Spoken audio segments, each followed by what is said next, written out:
Come with me to Croke Park, not on a final day with its colourful cheering throngs, but on the eve of such an occasion. See the arena in all its naked splendour. Those last-minute details. Groundsman Jimmy Carden lining the pitch, and so following in the footsteps of his father, Chicky Carden, to whom so much of the credit for the present fine sod is due.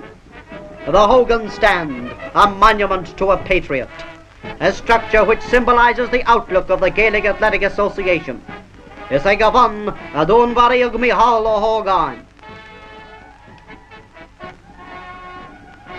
And as we look at modern O'Connell Street, with its lines of traffic, we cannot but recall that it was from the ruins of this torn and battered street of 1916 that Hill 16 was built. The big day, cars, lines of people outside Croke Park, many there through the night. Each of the Dublin train termini contributed its quota of enthusiasts from north, south, east and west. And in proof that the game recognises no boundaries, from Belfast, Armagh, Tyrone and other such censors come lines of special buses.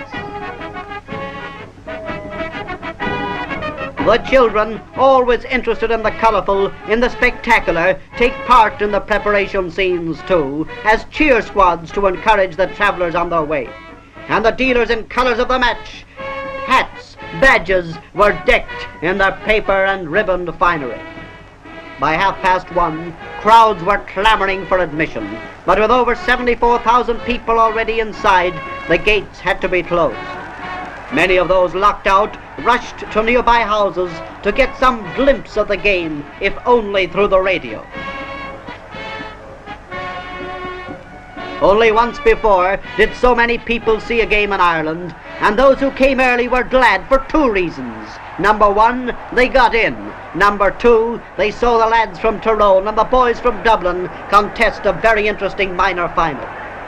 Taka train the nation come on lower class Gael, preve ha godangan ang akunyan eran. Agus a salahir kahavimshir a falain agus shimshi dukasaka daeshog no thira. The first half of the minor game was closely contested, and at half-time the sides were level at 3 points each. However, Tyrone made full use of the wind in the second half, and outplaying their lighter rivals, once again brought the minor title to the mountains of Pomeroy. Our American cousins were with us too, men like Tom McNamara, John O'Donnell, Paddy Grimes, men whose efforts had done so much to make last year's final such a success. We went to them in 1947, they came to us in 1948. Gradually, the ceremony was moving towards its climax. Mr. Sean T. O'Kelly, the President of Ireland, and Mrs. O'Kelly arrive on the Hogan Stand and are greeted. People prominent in all walks of life are watching and are waiting. Sconatira lahir idar Clare agus Tura. Then, to the strains of Irish martial airs, the Artane Boys Band starts the parade. No matter how often one sees this sight, it is ever a thrill. And here they are, the band, and then Mayo, led by their captain John Ford, and Cavan by Commandant John Joe O'Reilly.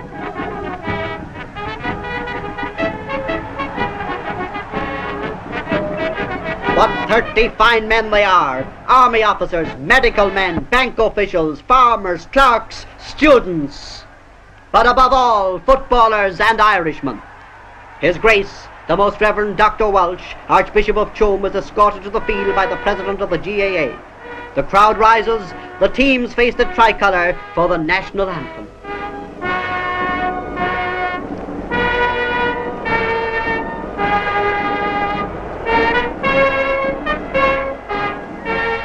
And so, any second, the crowd will let go with a cheer as the ball is thrown in and the battle for 1948 honours is on.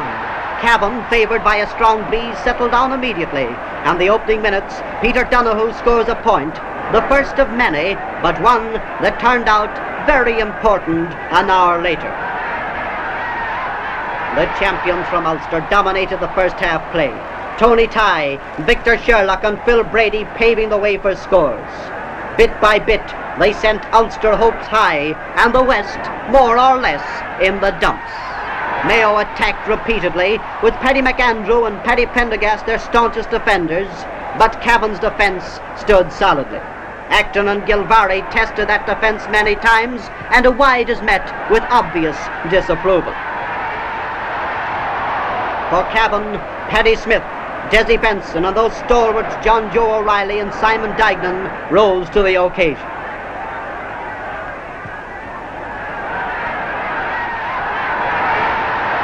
Play out in the centre of the field sees Mayo swinging into the attack. But that attack is broken up and the crowd is certainly enjoying itself. Eamon Mongie clears for Mayo. Mayo attacking once again, but once again it's Simon Dignan clearing down the field. To where Mongie clears out again and it's Mayo attacking, and just before half-time they have a narrow wide. Half-time, Cavan 3-2, Mayo 0-0. Plans are made in the dressing rooms and the band holds the stage on the field.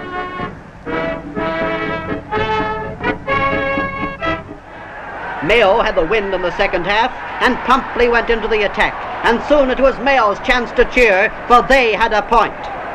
Back they came again, but after Langan sent to Mulderrig, Duke snapped it up and cleared up the field. But Mayo returned and had a wide.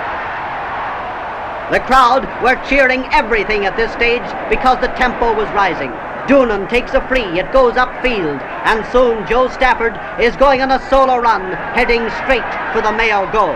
And it's only a matter of seconds until Mick Higgins rattles the net with the fine Cavan goal. And the crowd, well, just look at them and listen to them. Play out in the centre of the field again. Mayo swinging into the attack once more. Scores came quickly and thrills just as frequent. Doonan, under pressure in the Cavan goal, tries to clear, but his shot is sent to the Cavan net, and the swaying crowd at Hill 16 is cheering as well as swaying. Back come Mayo again, and the ball is in the net once more.